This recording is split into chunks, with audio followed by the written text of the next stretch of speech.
Hello everybody, welcome to the colours of knowledge. और आज हम कक्षा 9वीं की गणित में जो हमारा चैप्टर 10 है ना, जिसका नाम है हेरून का सूत्र। प्रश्नावली 10.1, इसमें 5वां प्रश्न है जो कि एक बहुत ही महत्वपूर्ण प्रश्न है, उसको हम हल करने वाले हैं। ठीक है, देखिए प्रश्न क्या कहता है। प्रश्न में क्या लिखा हुआ है, एक त्रिभुज की भुजाओं का अनुपात 12:17:25 है और उसका परिमाप 540 सेंटीमीटर है। इस त्रिभुज का क्षेत्रफल ज्ञात कीजिए। ठीक है, तो यहाँ पर क्या दिया है, देखिए जो भुजाओं का अनुपात दिया है, तो इसमें मान लेते हैं कि माना त्रिभुज की भुजाओं का जो अनुपात है वो x के बराबर है। ठीक है, तो जब अनुपात आपने x ले लिया तो त्रिभुज की जो भुजाएं हैं वो क्या होगी, त्रिभुज की भुजाएं, सबसे पहले भुजा a कितनी हो जाएगी, 12x है ना। भुजा जो है उसका अनुपात 12 है और रेशो हमने x ले लिया, अनुपात हमने x ले लिया है, तो उसका गुणांक 12 है। ठीक है, ऐसे ही भुजा b लेंगे तो वो हो जाएगी 17x और भुजा c लेंगे वो हो जाएगी आपकी 25x। ठीक है, अब यहाँ पर आपको क्या दे रखा है, त्रिभुज का परिमाप आपको बताया गया है। तो त्रिभुज का परिमाप कितना है, 540 सेंटीमीटर। ठीक है, हम जानते हैं कि त्रिभुज की तीनों भुजाओं का योग क्या होता है, परिमाप के बराबर होता है। तो ये हो जाएगा 540। हम लिखेंगे यहाँ पर कि परिमाप बराबर a + b + c, जो कि 540 के बराबर है। ठीक है, अब इनके मान रख देंगे हम, तो a का मान 12x, b का 17x और c का 25x, बराबर में कितना हो जाएगा 540। इन सबको जोड़ेंगे आप तो कितना हो जाएगा, 7 2 9 और 5 14 के 4, हासिल 1 2 3 और 4 और 1 5, 54x, मतलब 54x बराबर 540। ठीक है, तो x बराबर 540 बटे 54, 54 से काटेंगे इसको हम तो 10 मिल जाएंगे। तो x बराबर आ गया 10, मतलब जो अनुपात आपने माना था अनुपात आपको मिल गया है। अब अनुपात आने के बाद हम भुजाएं निकाल सकते हैं। तो भुजाएं a बराबर 12x है, तो 12 गुणा 10 जो कि हो जाएगी 120 सेंटीमीटर।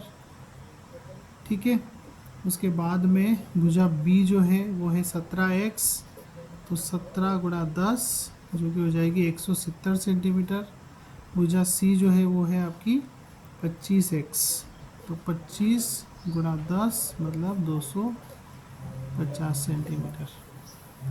ठीक है, ये तीनों भुजाएं आपने निकाल ली है।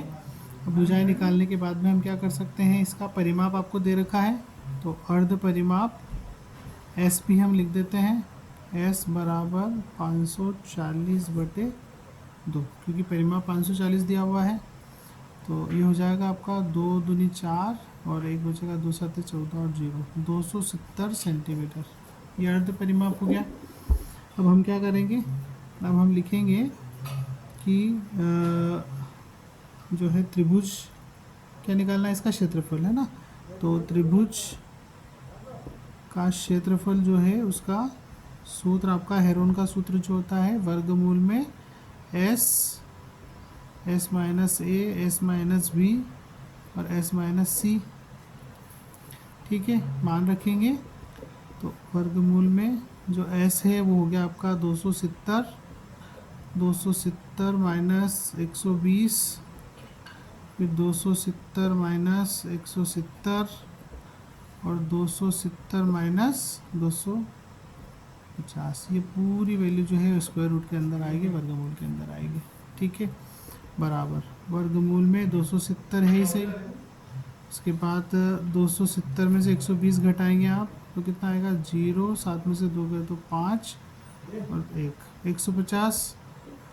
फिर 270 में से 170 घटाएंगे 100, 270 में से 250 घटाएंगे 20।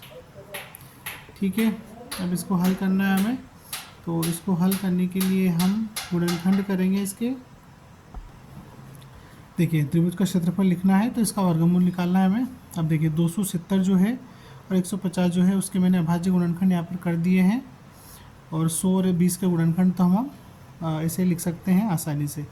तो मैं यहाँ पर जो थोड़ी सी बड़ी वैल्यू थी उनको यहाँ लिख देता हूँ कि 270 को हम 2 गुणा 2 2 गुणा 3 गुणा 3 गुणा 3 और गुणा 5 लिख सकते हैं। तो 2 गुणा 3, 3 और 5, ये तो हो गया 270। उसके बाद में 150 जो है उसको हम लिखेंगे 2 गुणा 3 गुणा 5 और गुणा 5, ठीक है। उसके बाद में आते हैं 100। तो 100 के लिए हम लिख सकते हैं 10 गुणा 10, है ना, आसानी से। और ये 20 जो है उसको आप लिख सकते हो 2 गुणा 2 गुणा 5, ठीक है। अब जो जोड़ियाँ बन रही हैं उनको बाहर निकाल लेंगे। 3 की जोड़ी बन रही है, उसके बाद 5 की जोड़ी बन रही है, 10 की जोड़ी बन रही है, 2 की जोड़ी बन रही है ना। तो जो जो जोड़ी बन रही है 3 बाहर लिखा, फिर 5 बाहर लिखा, फिर 10 बाहर लिखा और फिर 2 बाहर लिखा।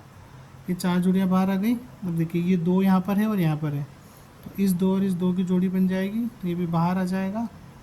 उसके बाद ये 3 और ये 3 की जोड़ी बन रही है, तो ये 3 भी बाहर आ जाएगा। उसके बाद ये 5 और ये 5 की जोड़ी बन रही है, तो 5 भी बाहर आ जाएगा, ठीक है। अब कौन बचा? ये सब हो गए हैं, ये दोनों हो गए हैं, ये दोनों हो गए हैं, ये दोनों भी हो गए हैं, ये दोनों हो गए, ये भी हो गया है, ठीक है। मतलब रूट के अंदर 1 बचा बस, और कुछ नहीं बचा। तो इसका गुणा कर लेंगे आप, तो क्या आएगा? देखिए 3 5 15 और गुणा कर लीजिए। 3 15, 15 का 10 में करेंगे 150, ये 150 लिख दिया।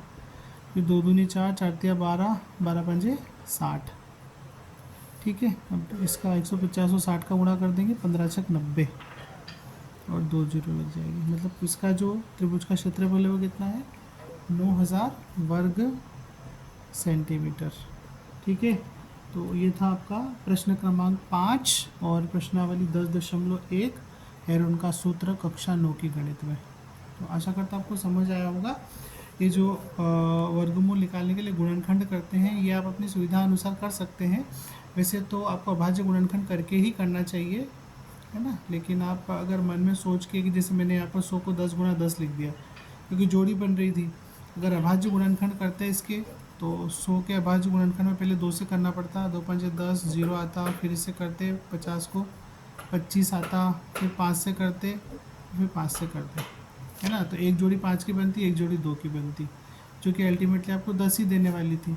तो मैंने इसको यहाँ पर 10 गुणा 10 लिख दिया, है ना। तो ऐसे मन में आप अगर सोच के कर पाते हैं तो बहुत अच्छी बात है, नहीं कर पाते हैं तो आप अभाज्य गुणनखंड कीजिए और फिर जोड़ियाँ बना के जो भी संख्याएं उनको बाहर निकाल लीजिए, फिर गुणा कर दीजिए, ठीक है। तो आशा करता हूँ आपको समझ में आया होगा। ये कक्षा 9वीं की गणित में हमारा चैप्टर 10 हेरोन के सूत्र का 5वां प्रश्न था। तो आप अच्छे से पढ़िए, सीखिए और वीडियो को लाइक कर दीजिए, शेयर कर दीजिए। Thanks for watching.